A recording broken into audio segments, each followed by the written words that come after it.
5,000 kaki tangan awam dijangka akan menghadapi tekanan mental. Ini bukan sesuatu yang mengejutkan tuan-tuan dan puan-puan. Baik, bismillahirrahmanirrahim. InsyaAllah hari ini di OUM Learning Center Kuching, Sarawak, saya akan memberikan satu talk tak lama, selama dalam 2 jam saja, tentang konflik di tempat kerja. Bagaimana cara untuk kita berada di dalam keadaan konflik dan menyelesaikan masalah-masalah dalaman khususnya.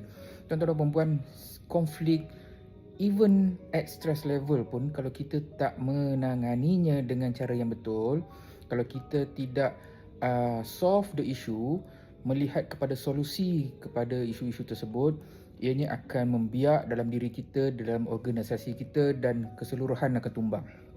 Trust me, perkara ini telah saya lihat dan masih ada lagi organisasi yang tidak mampu untuk melihat kepada penyelesaian masalah.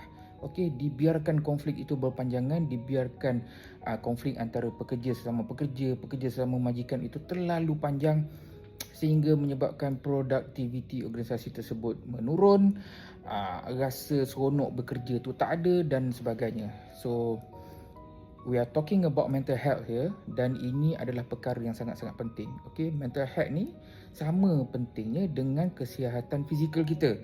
Kita nak pergi gym lah, kita nak cut sugar lah, ini semua trend-trend sekarang ni, tetapi kita lupa mental health kita juga adalah sesuatu yang sangat perlu. Okay, insyaAllah hari ini saya akan berada di OUM Kuching daripada pukul 10 sehingga petang pukul 4 maybe, dan saya akan bersiaran untuk satu talk yang topiknya sangat bagus, sangat hebat. Okey, nantikan. Assalamualaikum.